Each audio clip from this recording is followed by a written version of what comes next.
on est en train de réviser les objectifs pour les tests de la semaine prochaine des mathématiques fondamentales. Alors, notre objectif, c'est définir l'ensemble des définitions des expressions suivantes. Donc, ici, on a cette expression. On doit se préoccuper de ne pas avoir les dénominateurs égaux à 0. Donc, il faut que les dénominateurs ici soient différents de 0. Comment on peut savoir quand le dénominateur est égal à 0? Comme ça, ce n'est pas évident. C'est le moment de factoriser.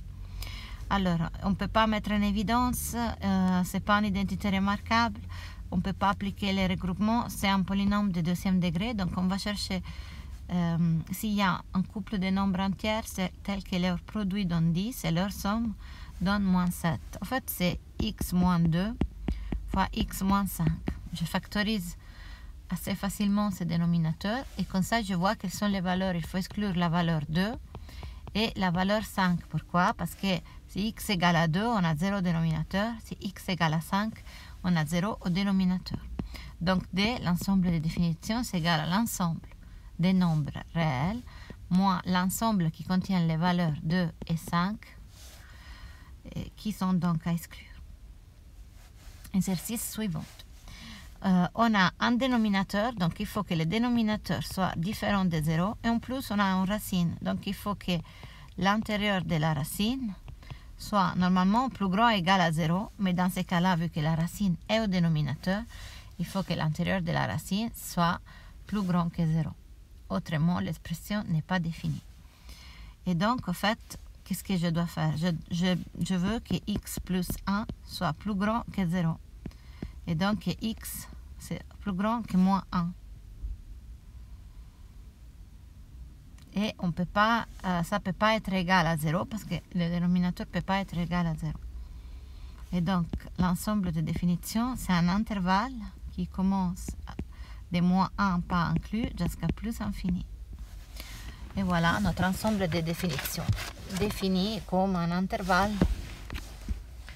Ici, au cassé, pareil, on a un dénominateur. Donc, on veut que le dénominateur soit différent de 0. À regarder comme ça, on ne sait pas pour quelle valeur il est 0, donc on essaye de factoriser. Qu'est-ce que je peux factoriser entre ça et ça? X au carré, qui multiplie x moins 1. Donc ce dénominateur est égal à 0 quand x égale à 0 ou quand x moins 1 égale à 0. X moins 1 égale à 0, c'est le cas quand x égale à 1. Donc je dois exclure la valeur 0 et la valeur 1. Et donc, l'ensemble de définitions D égale l'ensemble des nombres réels moins les valeurs 0 et 1. Je dois les exclure. Vous remarquez que quand je cherche l'ensemble de définitions, j'ai toujours deux préoccupations. Le dénominateur doit être différent de 0. Et s'il y a une racine, il faut que l'intérieur de la racine soit plus grand de 0. Normalement, elle peut être aussi plus grand égal à 0, mais si elle est au dénominateur, évidemment, elle ne peut pas être plus grand égal à 0, mais seulement plus grand. Le dernier objectif de ce test, c'est de maîtriser la factorisation. C'est-à-dire, en fait, on peut avoir, par exemple, a au carré moins b au carré, on a la somme de deux termes. Je vais l'écrire comme une multiplication entre deux parenthèses. À chaque fois qu'on va dans cette direction, on est en train de factoriser, on est en train d'écrire l'expression comme une multiplication. Quand on va dans cette direction, par contre, on effectue. Alors, donc d'abord, dans l'exercice, les premiers 2 points ici vous demandent d'effectuer. Donc là, j'ai une somme et je veux les carrés. Donc, je sais comment on doit faire. On doit faire les carrés du premier terme, 25x puissance 4, plus les carrés du deuxième, 4y au carré, plus 2 fois les produits de deux termes. Donc, c'est 20x au carré, y. Donc là, j'ai effectué et réduit. Là aussi, donc je vais faire, en fait, j'applique la propriété distributive. Donc j'ai 4x au cube plus 3x au carré moins x. Moins 4x au carré moins 3x plus 1. Et donc ça c'est 4x au cube moins x au carré moins 4x plus 1. Et là, c'est en fait notre résultat. On a effectué, on a réduit. Alors, ensuite, il nous demande de factoriser au maximum, c'est-à-dire vraiment d'aller dans cette direction. Factoriser, donc là, il y a des techniques, on les a vues ensemble. La première, en fait, il y a un certain ordre aussi. La première idée, c'est toujours la mise en évidence. Est-ce qu'on peut mettre en évidence quelque chose? Donc là, effectivement, il y a un 3 qui est un diviseur en commun entre les 9 et les 6. Il y a x donc au carré qui est en commun au 2 et y qui est en commun au 2. Donc pour retrouver, par contre, il faut toujours retrouver ce qu'il y avait au départ. Donc il faut multiplier ça fois 3x au carré y. Plus, pour retrouver le deuxième terme, plus 2, et ça suffit. Et là, j'ai factorisé en utilisant la technique mise en évidence. Alors, pour les suivantes, alors en fait, les suivantes, donc, si on ne peut pas mettre en évidence, est-ce que c'est une identité remarquable? En fait, ce n'est pas une identité remarquable. Est-ce qu'on peut utiliser la technique du groupement? Et on ne peut pas parce qu'il faudrait 4 termes. Et alors après, les autres techniques sont pour des choses qui se présentent dans la forme ax au carré plus bx plus c. Effectivement, c'est le cas. Il y a en première, quand a égale à 1, ce n'est pas le cas ici. On peut utiliser dans ces cas-là somme produit comme on a vu tout à l'heure. Et le cas B, c'est quand a est différent de 1. En fait, là, c'est vraiment ces cas-là. Alors, pour savoir si c'est factorisable, on peut calculer cette quantité delta égale à b au carré moins 4ac, où a égale à 6, b égale à 7, c égale à moins 20. Donc, b au carré, c'est 49 moins 4, a, c'est 6, et c, c'est moins 20. Ce qui fait, en fait, que delta est égal à 49 plus 480, donc égal à 529. Delta est donc positif, donc ça veut dire que oui, il y a deux valeurs qui nous permettent de factoriser.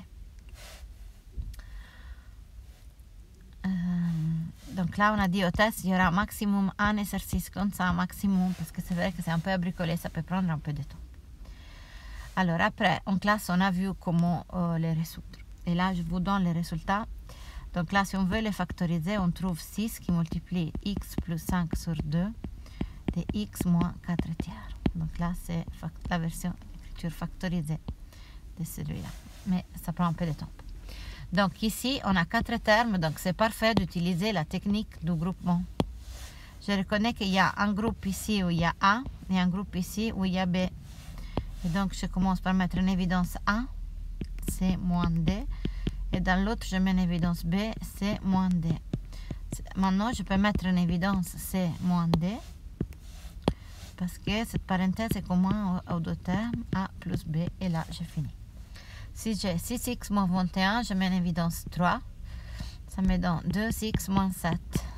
Ici, j'ai quelque chose au carré, moins quelque chose au carré. Et donc, en fait, c'est l'identité remarquable. A au carré moins B au carré égale à A plus B, A moins B. Simplement que A, pour nous, c'est 3x moins 1 au carré. Et B, en fait, c'est 3 qui est au carré. Et donc, quand je l'écris comme 3x moins 1 plus 3, qui multiplie 3x moins 1 moins 3. Et donc, c'est 3x plus 2 qui multiplie 3x moins 4.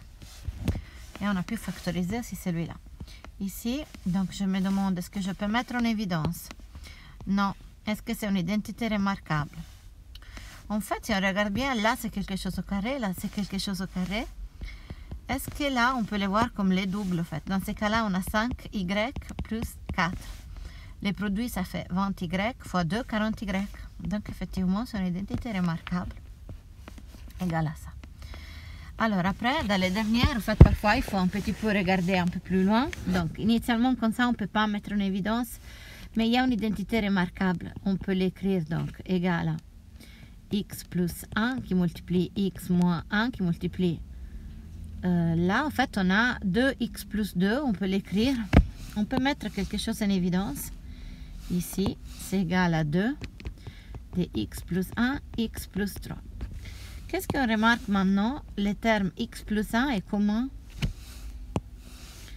Et comme en commun entre ces deux termes. Donc, en fait, je les mets en évidence. Ça fait x plus 1 qui multiplie x moins 1 plus 2, x plus 3. Je ne m'arrête pas, j'essaye toujours de réduire le plus possible. Donc, ça fait x plus 1 de x moins 1 plus 2, x plus 6. Donc, égal à x plus 1 qui multiplie 3x plus 5. Et là, j'ai terminé, j'ai factorisé.